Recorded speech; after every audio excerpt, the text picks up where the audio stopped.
GST போர்ட்டலில் நாம் கடந்த ஒரு மாதத்தில், இந்த மார்ச் மாதத்தில் நமக்கு வந்த அட்வைசரிஸ், இந்த அட்வைசரிஸ் நம்ம அப்பவே பார்த்துருப்போம். அப்பப்போ நம்ம ஜிஎஸ்டி போர்ட்டலில் பார்த்துக்கிட்டு இருக்கோம் தான் நம்ம.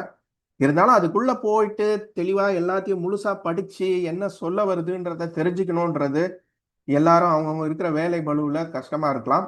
அதுக்காக இங்க ஒரு சிம்பிள் ரீகேப்பு. நம்ம 14 மார்ச் அன்னைக்கு, so 14th March 2026 we got an advisory on the matter relating to the pre-deposit, particularly for the persons who have already remitted the tax against the demand order, which is not considered in filing the APL 01.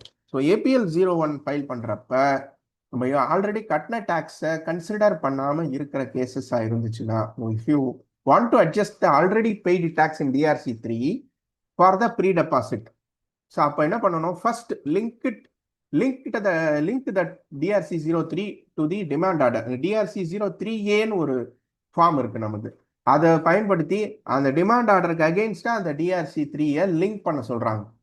So அதை link பண்ண பிறகு while filing the appeal by the taxpayer, GST system auto calculates the required amount to be paid. எப்படி அது auto calculate ஆகுது அப்படின்னு சொன்னா, admitted amount plus pre deposit. இதை எப்படின்னா, இது இப்போ நீங்க ஏபிஎல் ஃபார்ம் ஃபைல் பண்ணீங்கன்னா இந்த மாதிரி ஒரு போர்ட்டல்ல நீங்க ஆல்ரெடி DRC3 போட்டு அதுல DRC3A மூலமா லிங்க் பண்ணி வச்சிருந்தீங்கன்னா அந்த அமௌண்ட்டை கன்சிடர் பண்ணி இங்க போடும். மேல இந்த மாதிரி காமிக்கும், required amount has been already paid, please proceed with filing the அப்ளிகேஷனே வந்துடும். நீங்க ப்ரீ டெபாசிட் கட்டணும் அப்படின்னு திருப்பியும் கேட்காது. So please note this data will be saved only when APL is saved.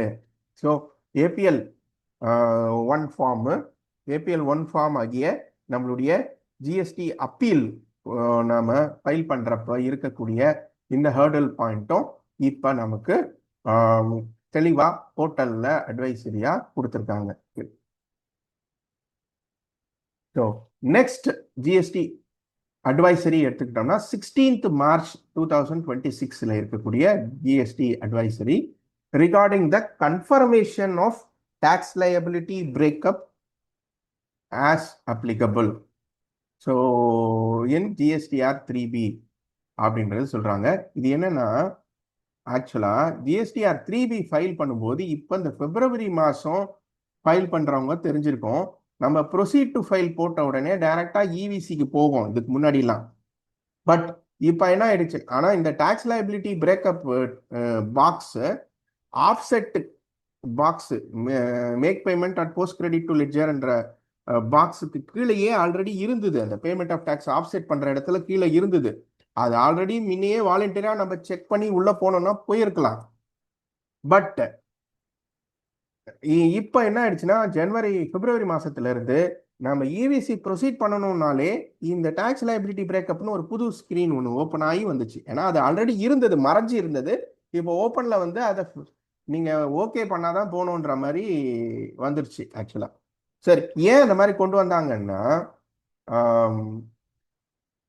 Prior tax period tax, அதாவது ஃபார் எக்ஸாம்பிள் நான் சொல்றேன், அதாவது இப்போ நான் பிப்ரவரி மாதம் 3B ஃபைல் பண்ணுறப்ப லாஸ்ட்டு நவம்பர்லேயோ டிசம்பர்லேயோ ஏதோ ஒரு பில்லு மிஸ் ஆயிடுச்சுன்னு சொல்லி GSTR 1 போட்டுருந்தேன்னு வச்சுக்கோங்க.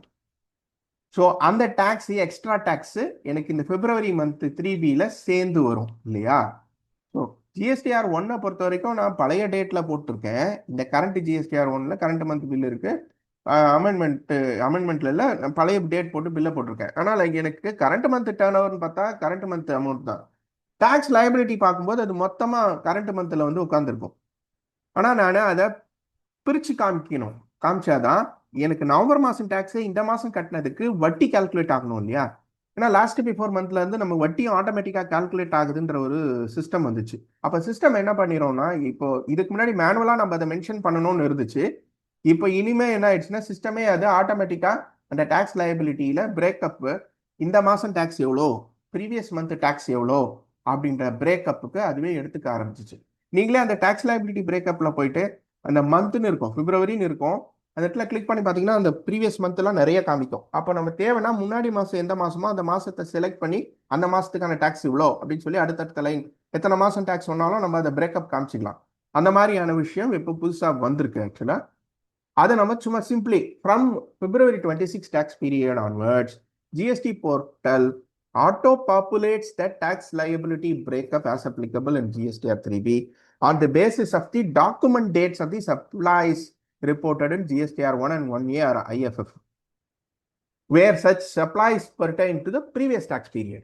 So on the invoice date of accordingly, from February 26 period, after offsetting and liability, அதாவது make payment and post credit ledger அது எஸ் கொடுத்த உடனே taxpayers are required to click on the tax liability as applicable term. அதை வந்து click பண்ணணும் and confirm the breakup liability and save. அது save கொடுத்த பிறகுதான் இவிசி டிஎஸ்சி வர மாதிரி இருந்துச்சு. இது எல்லாருக்கும் பார்த்துருப்பீங்க. அது ஏன் வருது, அந்த இடத்துல என்ன பண்ணணும் அப்படின்றது நமக்கு ஒரு கேள்வியா இருந்துச்சு. அந்த இடத்துல என்ன பண்ணணும்னா, நீங்க இந்த மாதிரி ப்ரீவியஸ் டேக்ஸ் ஏதாவது அதில் சேர்ந்து, இது ஆக்சுவலாக இப்போ ஆட்டோ கால்குலேட் ஆயிடுச்சு.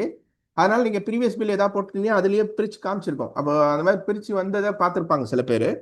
ஆனால் இதுக்கு முன்னாடிலாம் பார்த்தீங்கன்னா அந்த மாதிரி ஏதாவது இருந்தால் அதை பிரிச்சு காமிக்க வேண்டிய அவசியம் இருந்துச்சு. அதனால தான் இது ஒரு கிளாரிட்டி கொண்டு வராங்க. நம்ம என்ன டிபார்ட்மெண்ட் நடவடிக்கை எடுக்கணும்னாலே சும்மா பிளைண்டா நோட்டீஸ் கொடுக்காம இந்த மாதிரி கிளாரிட்டி ஒவ்வொன்றா கொண்டு வராங்க நம்மளுடைய ரெகுலர் GSTR 1 மற்றும் 3Bகள். Feedback has been received. இதுல இன்னொரு முக்கியமான விஷயம் பாருங்க. Feedback has been receive to consider only at the time of prior tax period tax paid is in current period. அதாவது நீங்க எல்லாருக்கும் இந்த மாதிரி ஒரு எக்ஸ்ட்ரா ஒரு விண்டோ எடுத்து வந்தீங்கன்னா யாருக்கும் என்னன்னு புரிய மாட்டேங்குது. இது கஸ்டமர் கேர்ல இருந்து நிறைய கம்ப்ளைண்ட் போயிடுச்சு போல இருக்கு. அதனால என்ன சொல்லிட்டாங்கன்னா, கஸ்டமர் இதுல என்ன சொல்லிட்டாங்கன்னா, கஸ்டமர்ஸ் கேர்ல இருந்து ரிப்போர்ட் வந்திருக்கு உங்களுக்கு. நீங்க எல்லாருக்கும் இந்த ஸ்கிரீனை கொண்டு வரதுக்கு பதில் யாரெல்லாம் ப்ரீவியஸ் டேட்டை போட்டு GSTR 1ல ஏற்றிருக்காங்களோ அவங்களுக்கு மட்டும் செக் பண்ணிக்கிறதுக்காக அந்த லைபிலிட்டி எக்ஸ்ட்ராவா பிரேக்கப் இருக்கிறவங்களுக்கு மட்டும் அந்த லைபிலிட்டியை காமிங்க, இல்லாதவங்களுக்கு டைரக்டா இவிசி போயிருங்கன்னு சொல்லி ஃபீட்பேக் எல்லாம் சொல்லியிருக்காங்க. So feedback is acknowledge by GST network அதை வந்து ஏற்றுக்கிட்டு இருக்காங்க. அந்த சேம் இஸ் அண்டர் ரெசல்யூஷன். அது கூடிய விரைவில் அது எதிர்பார்க்கலாம்னு நினைக்கிறேன். அப்போ வந்து அது ஃபீட்பேக் பொறுத்து நீங்க ப்ரீவியஸ் டேக்ஸ் பீரியட் பில் ஏதாவது ஏற்றிருந்தா மட்டும்தான் அந்த இது வரும். இனிமே இல்லைன்னா டைரக்டா நம்ம ஆஸ் யூஷுவல் பழைய மாதிரி இருக்கிறதுக்கான வாய்ப்பு இருக்கு. Meanwhile taxpayers are requested to, அது வர வரைக்கும் taxpayers are requested to open the tax liability as applicable. அந்த டேப் ஓப்பன் பண்ணி சேவ் தான் எது ஓப்பன் ஆக போகுது. நாம் அதில் அந்த சேவ் பட்டனை கொடுத்துட்டு அப்புறமா ப்ரொசீட் டு ஃபைல் த இது வரப்போது ஃபைல் பண்ணி நம்ம பண்ண வேண்டியதாக இருக்கும். ஸோ இந்த ஒரு சின்ன அட்வைசரியும் நம்ம 16 மார்ச் 2020 அன்றைக்கு நமக்கு வந்ததாக இருக்கிறது. I hope the session is helpful to all of you.